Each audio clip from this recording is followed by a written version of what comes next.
Beware, you're in for a scare. From the pages of R.L. Stine's best-selling books comes a brand new series of Goosebumps videos. Videos that will creep you out, freak you out, or simply make you laugh your head off. Well, that was a thrill ride, Goosebumps fans. So special thanks to the real R.L. Stine collector. He did this 3 years ago. So we're talking about I Live in Your Basement.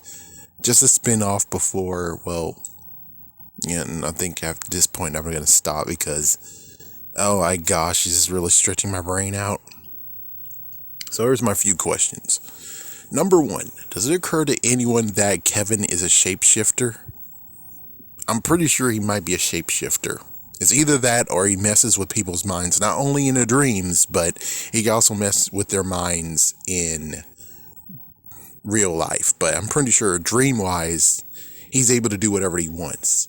So if he's able to do whatever he wants in the dream, trying to contact him, so that means that the squirrel, his dog that we don't see ever again, they mentioned that Marco has a dog, but we don't see the dog. We don't understand the dog. The only thing that we have about the dog is the fact one time dog actually was there on his bed. And it's like, okay. So yeah, the squirrel, the dog. I would even say that Jenny. Yes, I would even say that Jenny might even have been Kevin in disguise. Anyone else? Pretty sure that's basically everything. Yeah. And it looks like, yeah, even though it's shapeshifter, they can actually usually hurl their real selves. Yeah, their inside out form is what they really are. That's their alien form, real alien form. But the other form that is kind of like cloaked is human state. Which is like, oh, okay. So I'm pretty sure they have some good psychic powers when it comes to dreams. But real life, they're able to only just look human. They're able to hurt like a human and everything else. But it kind of gets to the messed up part being like, hey, wait a minute, wait. So I'm pretty sure when it comes to the whole scale of my best friend's invisible, I'm pretty sure you guys are going to be dead sooner or later. It's like, yeah, you're going to be dead sooner. Well, it's either A, they're going to be dead, or happy ending.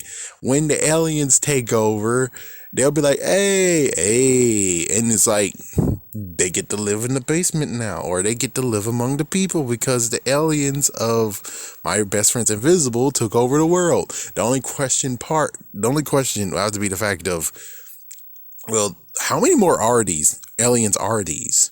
Well, they're monsters, actually. They're freaking monsters. So how many monsters are there of this kind? Yeah. This kind of monster. How many of them are there? Number two, would they actually be crazy enough to be like, oh, well, we'll pose as humans still and go to the freaking zoo? It's like, I doubt it. They'll most likely be like, no, we're monsters. And it's like, oh, you're monsters, eh? It's like, we don't know exactly if the aliens from my best friend's invisible are actually bloodthirsty aliens that killed all the humans, or mostly the humans, or B, that they're nice and the humanity just killed themselves. Yeah, they're doing some messed up crap and now they might be dead. Heck, even these guys could be dead. I didn't even think about that. It's like, maybe the earth is so messed up that all the aliens that came before are pretty much dead or gone. They left because Earth is not inhabitable by their kind anymore.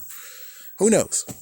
But I will say that this will be an end for me when it comes to looking at I Live in Your Basement for now, because it is a friggin' twister of a moment.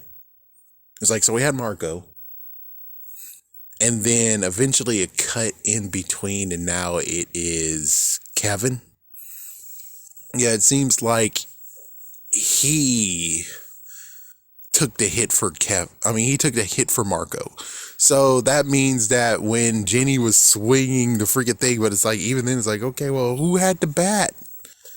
It's like, Marco had the bat. Did Marco's friend had the bat? Then Jenny had the bat when he got hit. I forgot which one did he say. But I would be no doubt if what really happened was that he got hit in the head by, because it's like, don't go in the freaking thing. Don't do. So it seems like this whole entire time, don't do this, don't do that, da da da da da da da. That wasn't Marco. That seems like it was imprinted on Kevin. So we even go to the part of where he just put himself in Marco's shoes, but he gets all his rules of, you shouldn't go that, you shouldn't do this, you shouldn't do that, do this. It's like, yeah, because notice that the freaking alien mom was like, yeah, you shouldn't go out there because you're a monster. You can't do anything out there. You can't go out. Da, da, da, da, da. Just like what happened with Marco. So if Marco had all that stuff, which I doubt it, that means that technically the aliens, Kevin's mom is the one that says all that stuff. So he's implying that, so how long has he really been affecting Marco? And then he's like, oh, you got to take care of me. Oh, you got to take care of me. Oh, you got to take care of me. It's like, what? But you have a mom down there. So it's like, yeah, what the hell is this? It's like, you got to take care of me. You got to take care of me. He's like, it's just a weird book on itself. It really is.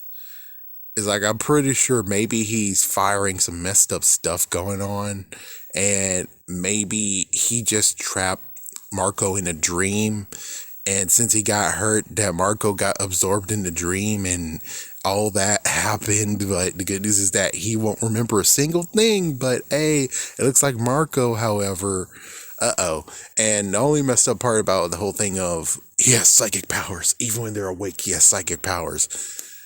I don't think so, because when it comes to Marco coming downstairs to that last part of the book, it was like, he got his pants down. You would figure he'll be able to actually do something, but it's like, did Marco believe that? It's like, it seems like you're not a freaking Jedi. You didn't see anything. Go back upstairs. It's like, yeah, that didn't happen. It's like, we don't know. But since I don't know, yeah, the whole thing of the new twist that I like to put spin on things when I do the review of books, if I ever get to, is the fact of Marco was able to tell a story, Kevin was able to tell a story. They both were able to tell a story, so I think their lives are perfectly okay. So that means that Marco most likely went upstairs. The end. Yeah, he went upstairs. He was able to save himself. But it's like, yeah, the interesting part is the whole thing of, how did he get hit with a baseball bat?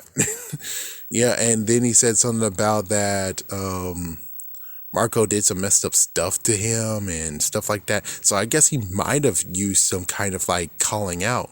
I don't know. It's like, apparently he does have an ability to stretch and everything, like he did in the dream. So I'm pretty sure he just implemented himself in the dreams of Marco. Chances are he did that for the past few days, and yeah, there you go, I guess. The only messed up part is that he tried to be like, I could play, I would like to play too. And it's like, It's like, how did it even happen? It's like, yeah, paint me a scenario how that happened. But since we don't have that, this is the most craziest book I ever heard. And when Paparina checks it out, crazy. And I will try to look at it one more time, looking for the podcast. It's like, yes, but Goosebumps did it too. It's like, yeah, but the unofficial one, that's cool that the guy who actually did it, the unofficial one has it, but the official one does not have the book. Since the official one does not have the book, the official one does not have the podcast for the book, I am not going to watch it until I can go to the official one. So that's going to be a long while. It's weird that I can't find a freaking say podcast and die, or say cheese podcast. Anyways, yeah, I was scared. Yeah, scary night.